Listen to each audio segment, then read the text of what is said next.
Hemos venido aprendiendo acerca de una verdad gloriosa, la segunda venida de Jesús. Creo que para todos nosotros es demasiado claro que Jesús viene, que Jesús regresa. Hemos aprendido las señales proféticas, cómo podemos prepararnos, pero yo quisiera cerrar con una exhortación que Jesús nos hace a nosotros, sus discípulos. Y dice en el Evangelio de Mateo, capítulo 24, las siguientes palabras: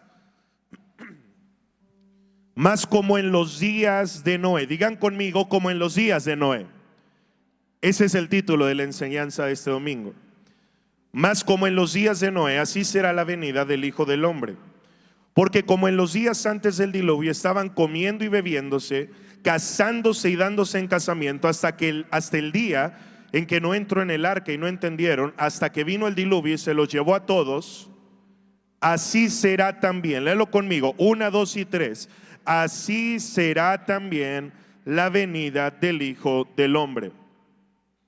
La Biblia que tú y yo tenemos es hermosa porque es en primer lugar inspirada por Dios. Es en segundo lugar una armonía perfecta de principio a fin. En el momento en el que un texto no tiene armonía con el resto de la Biblia, muy probablemente lo estamos malinterpretando. Pero es increíble lo que Jesús está hablando en Mateo capítulo 24, porque Él está diciendo a nosotros, sus discípulos: si tú quieres prepararte para el futuro y si tú quieres evitar cometer errores antes de mi venida, tú tienes que mirar al pasado. Mateo capítulo 24, Nuevo Testamento, Jesús dice: si quieres prepararte para el futuro, mira al pasado. Y literalmente Jesús nos lleva a nosotros, sus discípulos, a ir hasta el principio de la Biblia, a ir hasta el comienzo, a observar a una de las primeras generaciones que pisaron este planeta. Me estoy refiriendo a la generación de los días de Noé. Génesis capítulo 6. Quiero que vayas para allá en tu Biblia. Génesis capítulo 6. En ese capítulo nosotros encontramos la descripción perfecta, minuciosa, detallada de cómo eran los días de Noé. Y vaya que lo que acabamos de leer es que Jesús dice que los días de Noé serán similares, serán iguales a los días de los tiempos finales.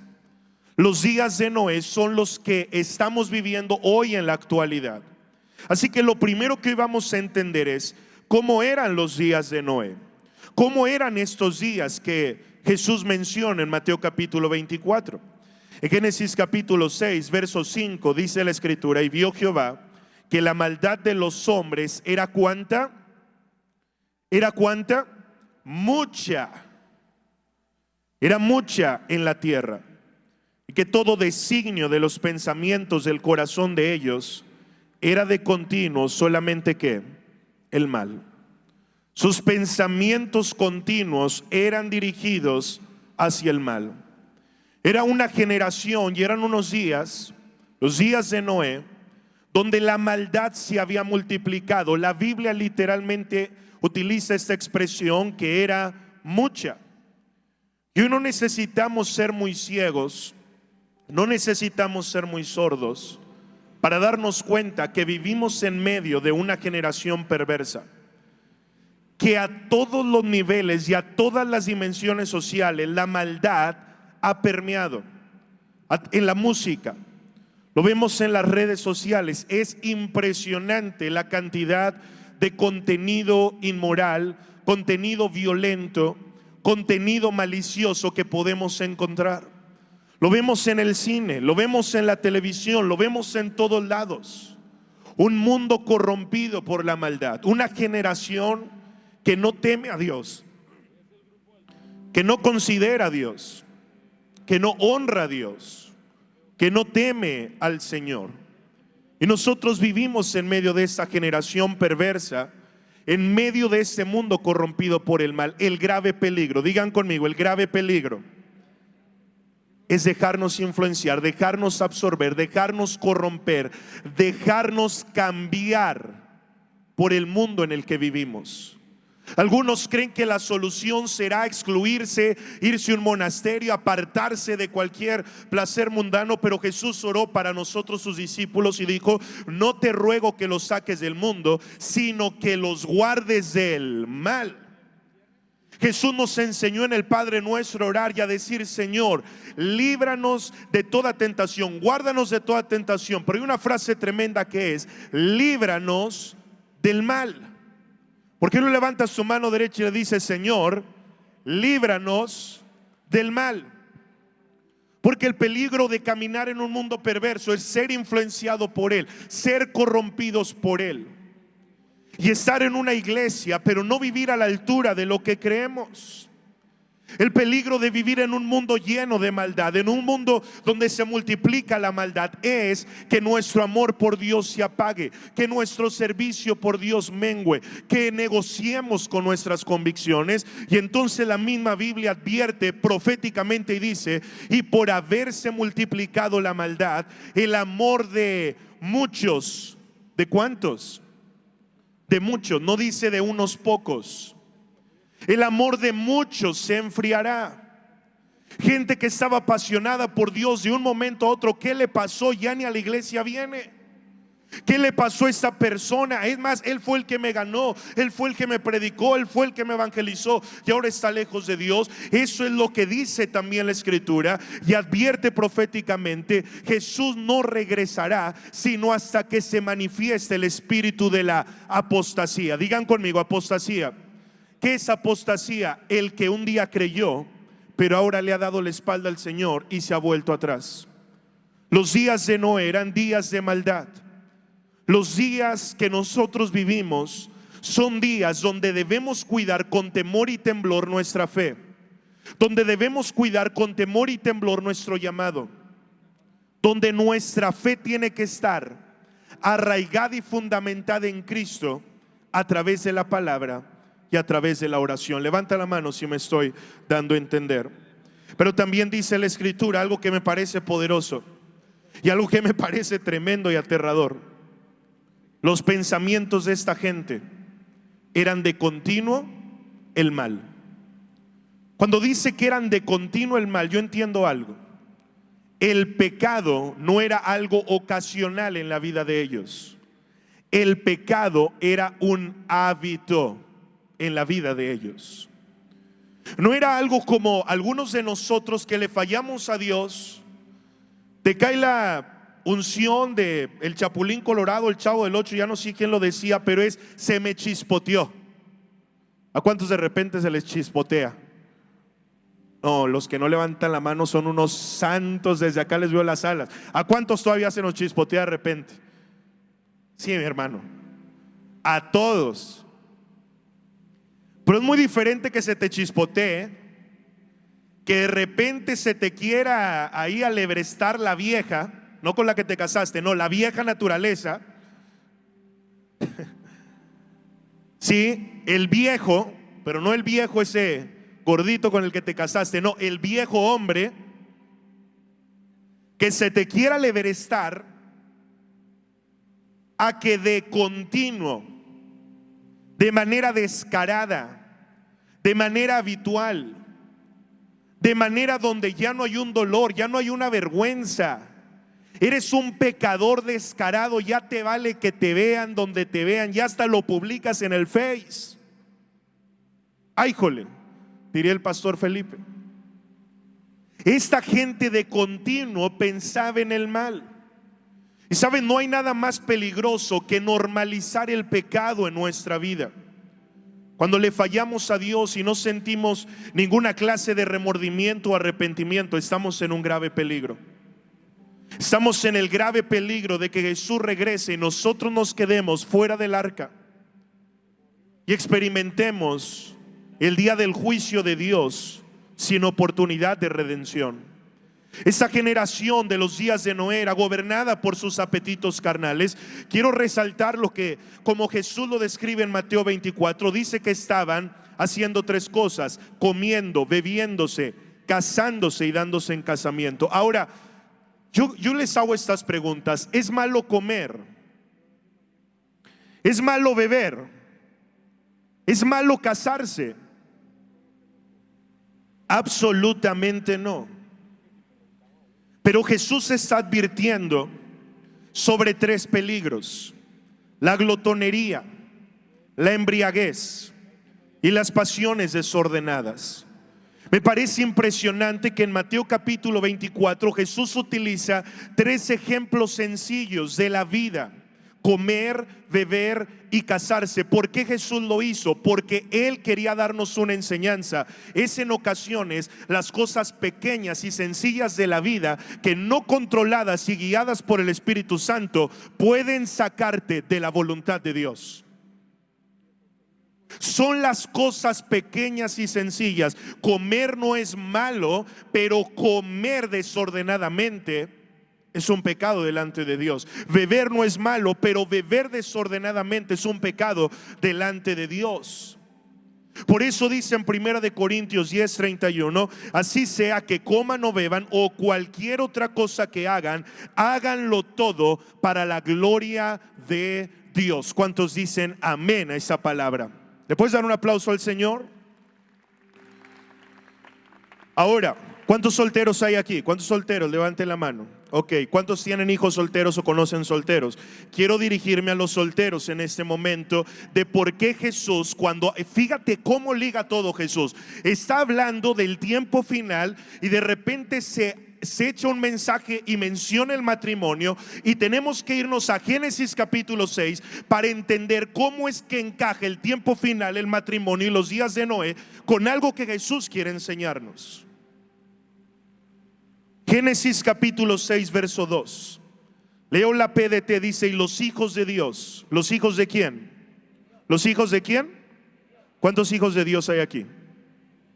Los hijos de Dios vieron que las hijas de los seres humanos eran hermosas, así que eligieron y se casaron con las que quisieron. Se casaron con las que quisieron. Escúchame con atención, especialmente los solteros o los que tienen hijos que están solteros en etapa casadera, o que en algún momento nos llegará a ver a nuestros hijos entrar en esa etapa. Parte de la decadencia de esta generación de los días de Noé fue casarse con la persona incorrecta, fue casarse por su impulso carnal, por lo que la carne, la lujuria y la lascivia les dictó, y no por la voluntad de Dios. Así que escucha esto: soltero, padres con hijos solteros, las relaciones sentimentales equivocadas tienen el poder de sacarte de la voluntad de Dios y de desenfocarte en el día final. ¿Cuántos están entendiendo lo que estoy enseñando? Muchos jóvenes, por no guardar el corazón, por enrolarse con la persona incorrecta, echaron a perder su vida con Dios, su propósito. Y eso es parte de los tiempos finales, de los días de Noé, de los días de los que Jesús nos advirtió. Así que Jesús exhorta sobre esto. Jesús no está diciendo no te cases o el matrimonio es malo. No, el matrimonio no es malo, es bueno, Dios lo instituyó. Pero el matrimonio con la persona equivocada es una desgracia para tu vida espiritual. Lo voy a repetir: el matrimonio con la persona equivocada es una desgracia para tu vida espiritual. Y esto no es para los que están casados, esto es para los que están solteros. Porque diría la doctora Pardillo: si no era, ya es. El Señor lo va a cambiar y el Señor se va a glorificar. ¿Cuántos dicen amén? Ahora, sobre los días de Noé, la Biblia añade algo más en el verso 11 y verso 13. Dice: y se corrompió la tierra delante de Dios, y estaba llena la tierra de violencia. Y miró Dios la tierra, y aquí que estaba corrompida, porque toda carne había corrompido su camino sobre la tierra. Y dijo pues Dios a Noé: he decidido el fin de todo ser, porque la tierra está llena de violencia a causa de ellos, y he aquí que yo los destruiré con la tierra. La tierra se corrompió. ¿La tierra qué? Eso significa una cosa: se depravó. Hoy hay depravación en medio de nuestra sociedad. Hoy hay depravación en medio de nuestra sociedad. Hoy vemos filosofías corrompidas que aún trastornan la identidad biológica y lógica con la que nacemos los seres humanos. Son cosas tontas, son cosas absurdas, son necedades que aún se litigan en las cámaras de senadores y de diputados, tratando de legalizar lo que es biológicamente absurdo. Y el que escuche entienda de lo que estoy hablando. Vivimos en un mundo donde se está buscando por todos los medios, por todas las leyes, por las redes sociales, por los medios masivos de comunicación, normalizar y educar una cultura de pecado. Esos fueron los días de Noé, y esos serán los días que nosotros viviremos antes de la gloriosa venida del Señor. Por eso el camino para redimir nuestras naciones no es la política. A nosotros en cada campaña electoral nos buscan los políticos, diputados, los que van para alcaldes, etcétera, etcétera. Pero nosotros hemos entendido que el reino que vamos a establecer sobre esta tierra no es un gobierno político, no tiene un color de un partido político, tiene un color rojo, que es el de la sangre de Cristo Jesús, el reino de Dios aquí en la tierra.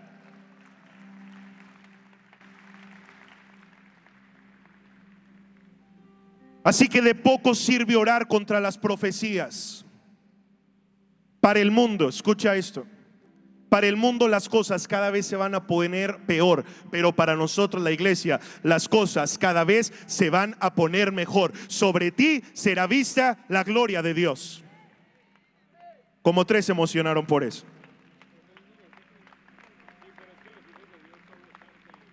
Dice algo más que es triste. La tierra se llenó de violencia. Esa misma semana, al ver los noticieros, vemos una vez más, como el año 2010, nuestro país bajo olas de violencia. Ese tiempo de los días de Noé fue un tiempo de gran violencia. Antes del retorno de Cristo, la Biblia nos advierte, habrá gran violencia. No habrá afecto natural. Veremos crímenes atroces. Veremos gente literalmente a sangre fría cometer las peores atrocidades sin ninguna clase de remordimiento. Hoy necesitamos orar por México. Hoy necesitamos ser intercesores por México. Hoy necesitamos no pedirle a Dios que cese la violencia, sino que aún en medio de la violencia, este es el medio para que México se arrepienta, voltee sus ojos a Cristo y veamos el mayor avivamiento que jamás hemos visto en 200 años. ¿Alguien dice amén a eso? Tremendo los días de Noé. Pero me impacta algo que quiero resaltar. El problema no fue la violencia. El problema no fue la maldad. El problema, todo eso era fruto. La raíz no era la maldad. La raíz no era la violencia. La raíz no eran los apetitos de la carne. La raíz, digan conmigo, la raíz. La raíz de todo este problema fue una sola cosa, y Jesús lo dice en Mateo 24. No entendieron. No entendieron. No entendieron. No entendieron. Me impacta esto. No entendieron hasta que vino el diluvio y se los llevó a todos. Y así será, dice la Escritura, también la venida del Hijo del Hombre. Cuando Noé tenía 500 años, recibió el llamado de construir el arca. Cuando tenía 600, vino el diluvio. No puedo asegurar, porque estaría errando, los años exactos que Noé tardó en construir el arca. Pero muchos eruditos del texto bíblico dicen que la duración de la construcción del arca fue de entre 80 y 100 años. Entre 80 y 100 años. Ahora, tú recordarás que en aquel tiempo la gente vivía no como nuestros días. De hecho, Dios, por causa del juicio, le puso límite a los días del hombre y dijo: no pasarán de los 120 años. Pero nosotros vemos en esa temporada que había hombres como Matusalén que vivieron hasta más de 900. Pero la construcción del arca duró entre 80 y 100 años. Podríamos decir, en términos de el tiempo, la expectativa de vida en nuestros días, que esa generación, escúchame bien, esa generación tuvo toda una vida para entender, pero no entendió. Toda una vida para entender, pero no entendió.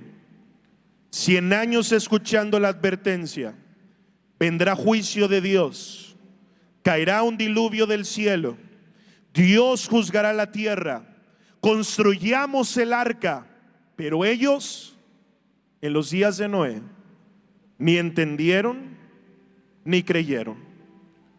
Para su razonamiento era una locura, porque en aquellos días jamás, dice la Biblia, no había caído agua de los cielos. La manera en la que se regaba la tierra, dice la escritura, que era que un vapor salía de la tierra y regaba la tierra. Así que cuando Noé decía va a caer un diluvio, ellos decían: eso es una locura, eso nunca ha sucedido, eso no tiene ninguna explicación, eso nunca lo hemos visto, y como no lo hemos visto, no lo vamos a creer. Y ahí es donde yo veo un primer mal. Cuando Dios nos advierte y no entendemos por la palabra, entendemos hasta el juicio. Ellos no entendieron por la palabra, ellos entendieron por el juicio. La palabra de Dios en la boca de Noé debería haber sido suficiente para que un sentido de alarma se despertara en ellos.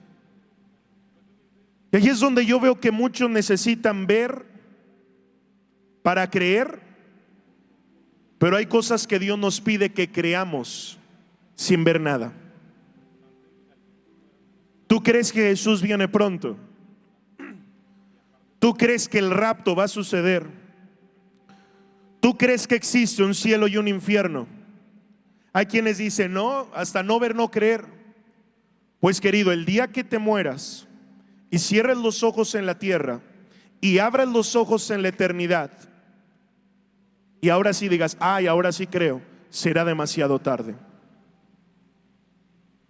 Porque está establecido para los hombres que mueran una sola vez, y después de esto, dice la Biblia, el juicio. Debemos creer por la palabra, no por el juicio.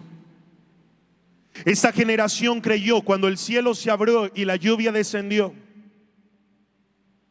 Esa generación creyó cuando lo que Noé había hablado como un loco para ellos por casi 100 años se cumplió. Ellos creyeron, pero era demasiado tarde. Dile al que está a tu lado: no creas hasta que sea demasiado tarde. Cree ahora. ¿Dónde están los que ahora le creen a Dios? ¿Dónde están los que ahora le creen a Dios? ¿Dónde están los que ahora le creen a Dios? Vamos a darle un aplauso a Jesucristo.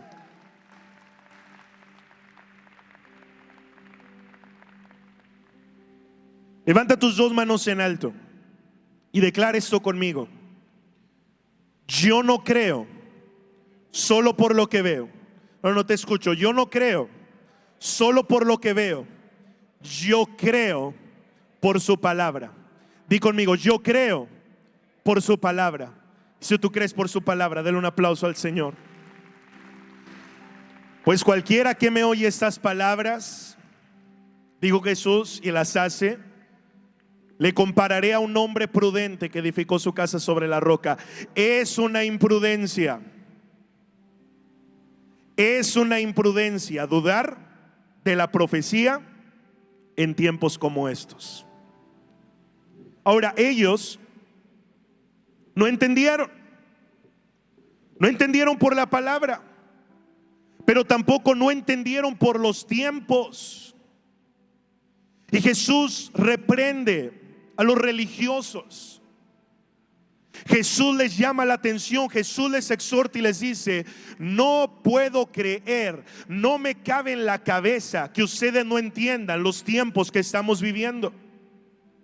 Y Jesús les habla y les dice: cuando ustedes ven que la nube sale del poniente y dicen agua viene, y así sucede, y cuando sopla el viento dicen hará calor y lo hace, y dice: hipócritas, saben distinguir el aspecto del cielo y de la tierra, y cómo es posible que no puedan distinguir este tiempo. Y yo te pregunto, ¿entiendes los tiempos que estamos viviendo?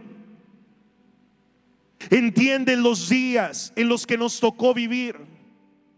¿Entiende los días en los que nos tocó hacer iglesia? Porque no podemos ser como estas personas que entendían cuándo iba a llover, entendían cuándo iba a hacer calor, pero no entendían el tiempo de Dios que estamos viviendo. Esta ha sido una serie donde ese ha sido nuestro objetivo: ser una iglesia entendida en los tiempos. Ser una iglesia con claridad profética a través de la verdad de las Escrituras, para saber dónde estamos y para saber qué Dios quiere que hagamos. Iglesia, este no es tiempo de dormir, este no es tiempo de pecar, este no es el tiempo de la apostasía, este es el tiempo de la salvación, este es el tiempo de la consagración, este es el tiempo de volver a la palabra, este es el tiempo de volver a la oración. ¿Por qué? Porque Jesús está a las puertas. Dile al que está a tu lado: no es tiempo de perder el tiempo. No es tiempo de perder el tiempo. No es tiempo de estar en tu casa mientras todos estamos en el altar. No es tiempo de estar papanateando. No es tiempo de andarle coqueteando al pecado. Cuidadito que te quedas y se va a la basura toda tu vida religiosa cristiana. Cuidadito con andarle coqueteando al pecado. Cuidadito con andarle coqueteando a la vieja naturaleza, no a la vieja de la otra esquina y de por donde vives. Cuidadito con andar abriendo las puertas que tanto te costó cerrar. Cuidemos nuestra salvación, dice la Escritura, con temor y con temblor. Pero ellos también la regaron, déjame decirlo así, pero gacho. Ustedes sí se la bañaron. No entendieron. No entendieron por la palabra, no entendieron por los tiempos, pero no entendieron tampoco su responsabilidad. Yo creo que esa gente veía a Noé y decían: ay, mira, pobre tontito, perdiendo ahí su vida, construyendo esa arca. Pobrecito, le lavaron el coco. Mira, pobrecito Noé, ahí gastando todo su dinero, que construyendo un arca, que porque va a caer agua del cielo. Pobre loco. Ay, mire ese Noé perdiendo ahí su fuerza en la construcción de esa arca que dice que Dios le dijo que hiciera. Si ellos hubieran entendido el tiempo, la palabra y la responsabilidad, en lugar de criticar, se hubieran sumado a la construcción del arca. Yo quiero resaltar algo, y ahora no le voy a hablar a los solteros, lo voy a hablar a los hombres. ¿Cuántos hombres de verdad hay aquí? No, a ver, mis hermanos, ¿cuántos hombres de verdad hay aquí? Eso. ¿Quién recibió el llamado a construir el arca primero de parte de Dios? ¿Noé o la esposa? ¿Quién? ¿Y Noé quién era? El hombre. Escúchame con atención. Por la fe de Noé, toda su familia fue salva. Por la fe de Noé, toda su familia fue salva. Cuando yo leí una estadística, cuando un joven se convierte, hay 20% de probabilidad que la familia entera se entregue a Cristo. Cuando una mujer se convierte, hay 50% de probabilidad de que toda su familia se entregue a Cristo. Pero cuando un hombre se convierte y se entrega a Cristo, hay 90% de probabilidad que toda su familia se entregue a los pies de Jesucristo.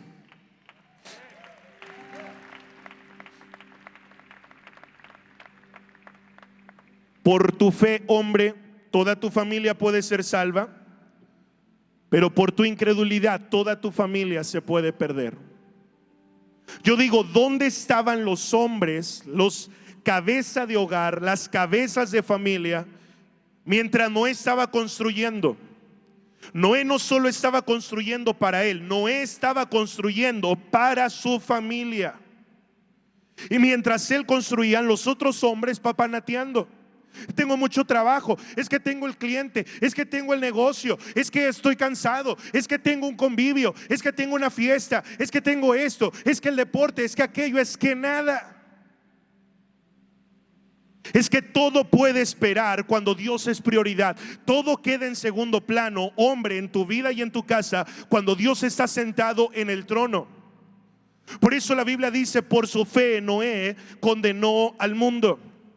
Esos hombres perdieron el tiempo mientras Noé edificaba. Hay muchos que te pueden decir, hombre, tú deberías estar haciendo más dinero en lugar de estar perdiendo el tiempo metido en esa iglesia. Tú deberías estar haciendo más negocios en lugar de andar dando ahí una casa con vida. Tú deberías mejor invertir en esto, hacer aquello, en lugar de andar metido ahí en ese altar 2024. Tú deberías mejor aprovechar el domingo para descansar y disfrutar y cuidar a tu familia, en lugar de estar sentado un domingo en la mañana en esa iglesia. Esa gente es torpe, no entiende la responsabilidad. El día que Dios cerró el arca, ay papá, el día que Dios cerró las puertas del arca, esos hombres no solo lloraron y lamentaron por sus vidas, lloraron y lamentaron por sus familias. Y Noé y toda su casa en el arca de Dios, protegidos del día del mal, porque hubo un varón que entendió. Hubo un hombre que se consagró. Hubo un hombre que agarró las herramientas, el martillo, los clavos, la madera, y se puso a construir un arca. Hombre, tu vida de fe, tu servicio a Dios, construye un arca de salvación, no solo para ti, sino para tus generaciones. ¿Cuántos dicen amén? ¿Cuántos dicen amén?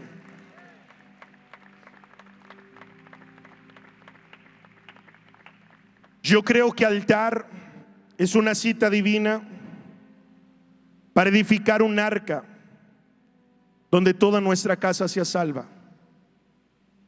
Dile al que está a tu lado, ¿vas a dejar a tu familia afuera?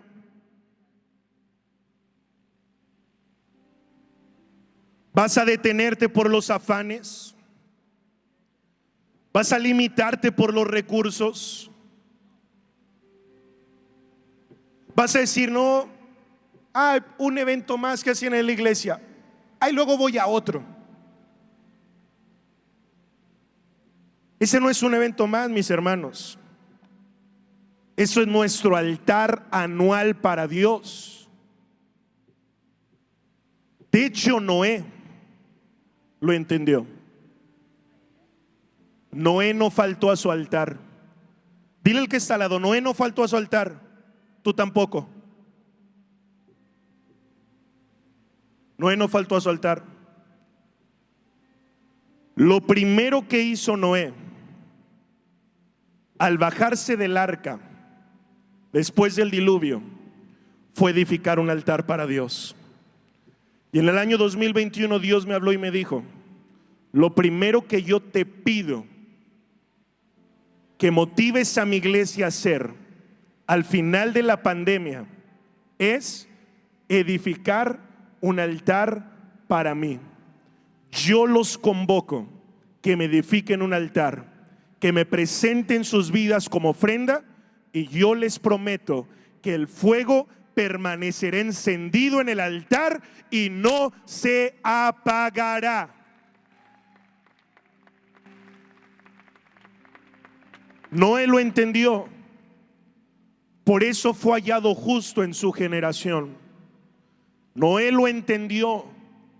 Por eso toda su casa experimentó salvación. Noé lo entendió. Por eso más de 5,000 años después de que él vivió, lo recordamos en estos tiempos contemporáneos, porque él tuvo una convicción: todos al arca. Digan conmigo: todos al arca. Más fuerte: todos al arca. Dile a 2 personas: todos al arca. Todos al arca. Ese es el llamado, esa es la asignación, ese es el propósito: todos al arca. En Génesis 7:1 dice: entra tú y toda tu casa. Di conmigo: entraré yo con toda mi casa. Levanta tus 2 manos en alto y dice: está Pedro para tomar una foto. Di conmigo: entraré yo con toda mi casa en el arca de Dios. Entraré yo y toda mi casa en el altar de Dios. Dale un aplauso a Jesucristo. Levanta las manos y di: yo y toda mi casa. ¿Cuántos de tu casa? ¿Cuántos? ¿Cuántos? Todos. Todos. Y las que son de antes, que tuvieron más de 10 hijos, Dios dice: todos. Tenemos una enorme responsabilidad. Es asumir nuestro llamado con tal seriedad, con tal compromiso, con tal pasión, que todos los de nuestra casa vengan al conocimiento de Cristo Jesús. Pero la Biblia nos advierte: hermanos, el tiempo es corto. El tiempo es corto. No podemos desaprovechar el tiempo. Una de las convicciones más grandes que yo tengo en la manera en la que lidero esta iglesia es: no estamos para perder el tiempo. No estamos para proponer una agenda de entretenimiento cristiano. Necesitamos una agenda que vaya enfocada al evangelismo y al discipulado de las personas, con la demostración sobrenatural del poder de Dios y con la evidencia de su gloria. No es tiempo de perder el tiempo es corto. Es tiempo de entender nuestro llamado, es tiempo de entender la convocatoria del Espíritu Santo. Es tiempo de creerle a Dios, es tiempo de trabajar para Dios, es tiempo de entrar en las labores, es tiempo de recoger la cosecha de almas, es tiempo de meter a todos al arca. Y me encanta porque estas son imágenes de la consumación de los tiempos. Todos al arca, toda la familia al arca. Jesús hablándolo en Mateo 24, pero también en los evangelios, hablando sobre los convidados, sobre los invitados a una boda. Y los primeros invitados no quisieron ir. ¿Quién no va a querer ir a una boda? Porque a la gorra, ¿quién le corra? Te dan cena, te dan postre, ponen ahí música, te echas tu bailadita. ¿Quién no quiere ir a una boda? Son alguien muy menso. Cenas gratis, la pasas bien padre. Mira, por ejemplo, aquí Chuy y Sofi, que los acabo de casar. Estuvo padrísima esa boda. Pero estos no quisieron. O sea, yo digo, se cumple lo que dice la Escritura, que Satanás, que es el príncipe de este mundo, cegó el entendimiento de las personas. Lo cegó. Porque tú dices: ¿cómo es posible que Jesús les ofrece la salvación y la vida eterna gratuita? Solo tienen que creer, solo tienen que confesarlo con su boca. Pero ¿cómo es posible que lo rechazan? No lo entiendo. O sí lo entiendo en parte. Satanás los ha cegado. Por eso nuestro propósito es ser luz. Noé fue una luz en medio de su generación. Por lo menos alcanzó para alumbrar su casa, su familia, y eso fue más que suficiente. Tú y yo somos una luz, somos una voz de esperanza. Somos llamados y escogidos por Dios a predicar su palabra, a insistir a tiempo y fuera de tiempo, a redarguir, a reprender y exhortar con toda paciencia y con toda doctrina, con la Biblia, con la palabra de Dios. La máxima prioridad antes de que Jesús regrese no son nuestros convivios en las casas con vida, no, señores. La máxima prioridad antes de que Jesús regrese no son disfrutar con ciertos cristianos. La máxima prioridad antes de que Jesús regrese no es hacer cosas para gozarnos y pasárnosla bonito y tener coinonía unos con otros. No, la máxima prioridad antes del regreso de Jesús es: ve y predícale a todos que Jesús murió, que Jesús resucitó y que pronto Él volverá por segunda vez. Esa es la prioridad. Somos los Noés. Di conmigo: soy el Noé que edifique el arca. O somos los Noés que edifican el arca, o somos de los que no entendieron, que se quedaron fuera de ella. O somos los Noé que edifican el arca, o somos de los que no entendieron, que se quedaron afuera del arca. Sabes, este altar, Dios me guió a hacer algo diferente. Implica una logística que, si te soy honesto, nos pone a trabajar el doble. Pero así Dios nos guió.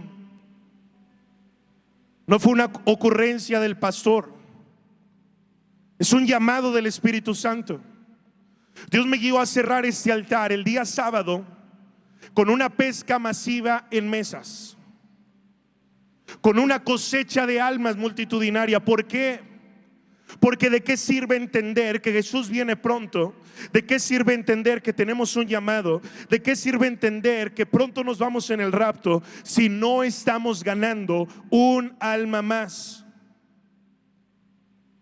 Por eso vamos a cerrar este sábado con una pesca masiva en mesas, donde el llamado es que tú que vienes al altar, coordinado con los de tu red, bajo el líder que estás, prepares una cena, traigas esa cena, traigas invitados a esa cena, invitados esa noche. La cena es la excusa, el mensaje es el fin. El propósito es que ellos abran su corazón y reciban al Señor, y que en el día final, cuando tú estés delante del trono de Dios, tú mires atrás y esa persona te diga: gracias, gracias por haberme predicado, gracias por haberme llevado esa noche, gracias por haberme presentado a Jesús, porque por tu fe y por tu predicación hoy también gozo de la salvación que tú y yo tenemos en Cristo Jesús.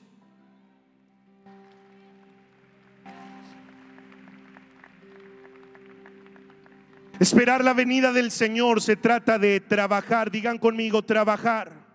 Dilo más fuerte: trabajar. Así que jueves, viernes es una activación masiva de discípulos. Sábado, una cosecha sobrenatural de almas, la primera del año. ¿Cómo que la primera del año, pastor? Sí, porque nuestro calendario, el año comienza en enero, es el calendario gregoriano, pero en el calendario de Dios, año 5785, el nuevo año en el calendario de Dios comienza el jueves 3 de octubre.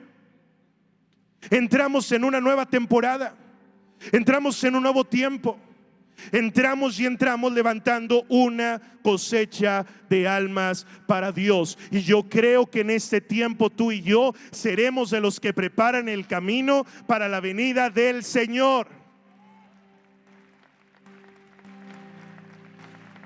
Amén. Ponte de pie, por favor.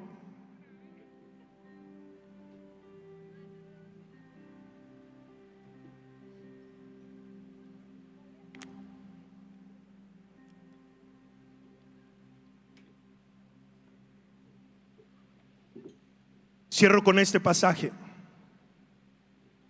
Génesis 7:16. Y los que vinieron, macho y hembra de toda carne vinieron, como le había mandado Dios. Y Jehová cerró la puerta. Y Jehová cerró la puerta. No la cerró Noé, no la cerró su esposa. Jehová la cerró.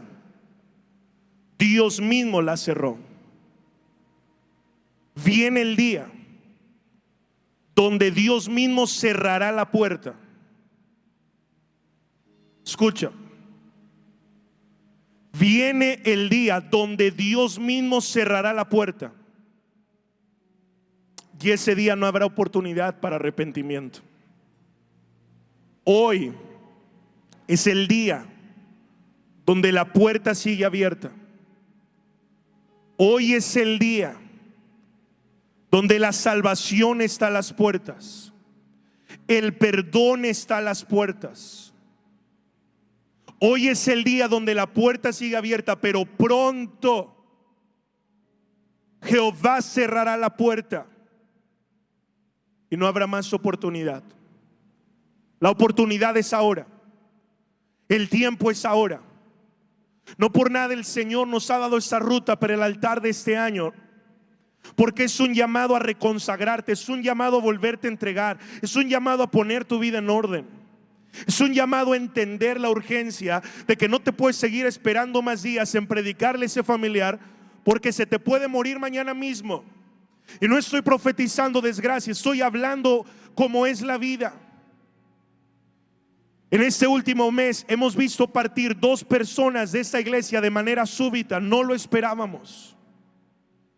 Estando en Francia recibimos el mensaje de una hermosa discípula tan alegre, llena de vida, súper joven, que partió a la presencia de Dios de un día a otro.